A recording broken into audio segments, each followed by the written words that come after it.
Dissidia NT's second stream was actually pretty good compared to the first one. We got a ton of information covering all parts of Dissidia NT to go through, so let's get started without further delay. They start off by going over the menu, which has stuff like online battle, offline battle, rankings, you know, the kind of basic stuff. And then they went to the story mode.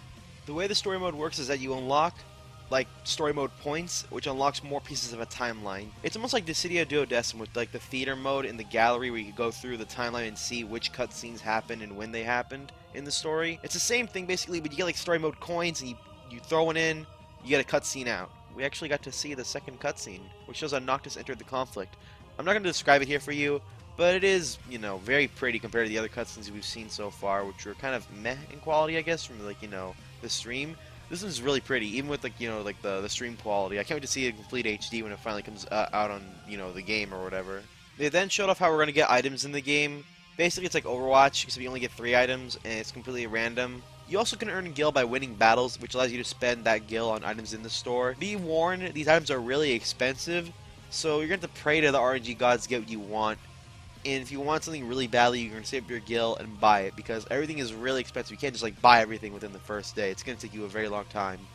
So, it's not unfair, and I mean, it works. It's not unfair. It's like Overwatch is, and it has less content, you know, than Overwatch, so you're not going to be like spending like 3 years to get your Moira legendary. No, you're going to be able to get shit pretty easy in this game compared to that.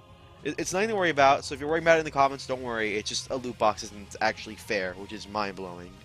We also get to see Noctis' idle pose and the kingly raiment in action. Well, if you call standing completely still action and moving slightly, then yeah, we got to see it in action. We then got to see more of the character customization menu. It's already stuff we know about, that's already in the arcade, but it's nice to see how they're navigating it anyway. There's stuff like changing your battle chat, changing your EX skills. They go over it all, but you already know what it is. It's just EX skills in a fancier menu, I guess. After checking out character customization, we got to see a practice match. The person playing beat up a lot of idle, innocent bots who could not defend themselves, and then she won. There was no time limit either, so there is a real practice mode in the game if you know, want to, learn about frames and stuff, or you want to learn about your character's moves. There is a mode for that.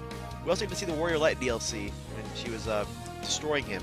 They then went to an actual match, and there was 9 minutes to play. 9 whole minutes! So yeah, you can customize things like time, apparently. She then went on and tried her best. She lost! Woo! Woo! They then fought against Odin, who has 30,000 HP.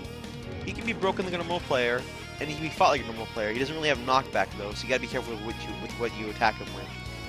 One thing I also want to note is that they have 3 respawns, so when they die 3 times, they're out, like a normal match.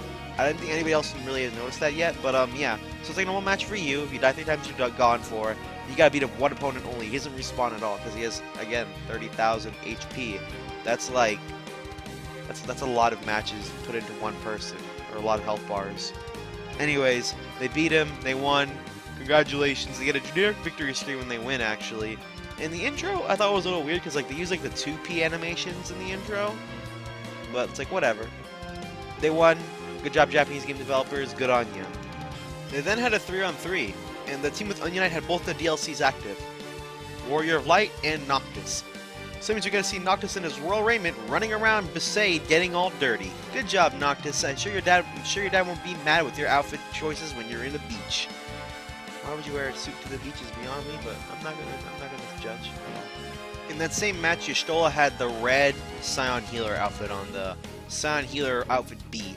They also showed off one more trailer for Dissidia NT's pre-order bonuses, featuring Warrior of Light helmetless, Noctis in his royal raiment, Cloud with his nail bat that's way too short and it makes me uncomfortable when he does a victory pose because he's judging you and I don't like being judged. And Garland with his claymore. Oh yeah, there's also one more thing they showed off. I'm going to sign out for now. This is Blue the Hedgehog. Stay safe. Make sure to get home at an early time. Make sure your kids are happy. And I'm going to let the trailer play it out for me. Play the trailer! Person who edits videos. Okay, I will.